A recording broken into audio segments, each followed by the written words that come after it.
अस्सलामु अलैकुम वरहमतुल्लाहि वबरकातुहू।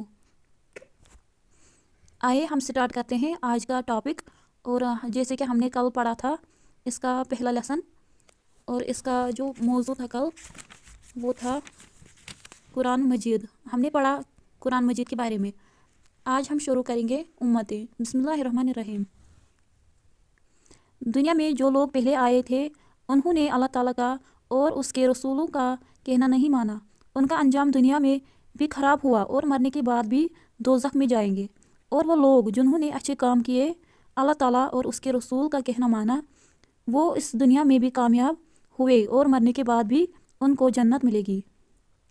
अब हम पढ़ेंगे अल्लाह ताला के बारे में। बच्चों, कुरान मजीद का मकसद मालूम होने के बाद तुम्हारे दिल में ये ख्याल आता होगा कि अल्लाह ताला कौन है। बच्चों सुनो, इसकी ज़ात का समझना तो अक्ल का काम नहीं है। अल्लाह ताला ने अपने मुतल्लिक कुरान में फरमाया है, अल्लाह ताला एक है और वही इबादत के काबिल है। उसकी ज़ात में और उसके कामों में कोई शरीक नहीं। ना उसकी कोई औलाद है, ना वो किसी की औलाद है। वो आसमानों और ज़मीनों का नूर है। वो हमेशा से है और हमेशा रहेगा। उसको न नींद आती है न ऊँग। आसमानों और ज़मीनों में जो कुछ है सब उसने पैदा किया है। बगैर उसकी मर्ज़ी के कोई इसके सामने किसी की सिफारिश भी नहीं कर सकता है। जो कुछ होने वाला है और जो कुछ हो चुका है सब उसको मालूम है। आसमानों और ज़मीन में कोई चीज़ ऐसी नहीं जो उसके इल्म में ना हो।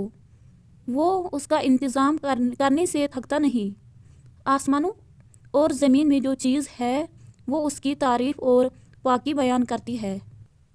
वही पैदा करता है, वही मौत देता है, वही मौत के बाद क़यामत के दिन फिर ज़िंदा करेगा।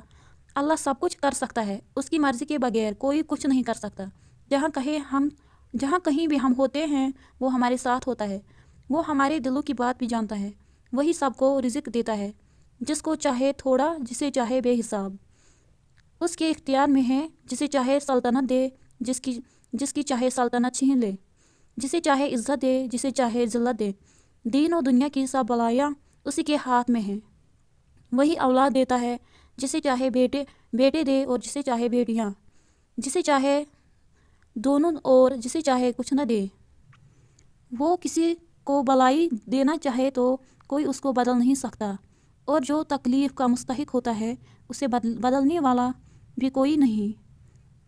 उसी ने आसमान, सूरज, चाँद, तारे, ज़मीन और उनके दरमियान जो कुछ है सबको हमारी खिदमत पर लगा दिया है। उसी ने हमारी अच्छी अच्छी सूरतें बना दी। उसने हमको इसलिए पैदा किया कि उसकी इबादत और फरमाबरदारी करें। उसने हज़रत मोहम्मद मुस्तफ़ा सल्लल्लाहु अलैहि वसल्लम को अपना आखिरी नबी बनाकर भेजा और हज़रत मोहम्मद सल्लल्लाहु अलैहि वसल्लम पर अपना आखिरी कलाम कुरान मजीद नाज़िल फरमाया कि मैं इसकी हिफाजत करूँगा। हमको बताया है कि हम खुद भी कुरान मजीद पढ़ते रहें और दूसरे लोगों को भी समझाते रहें। आज के लिए इतना ही पढ़ेंगे और कल हम पढ़ेंगे फरिश्तों के बारे में।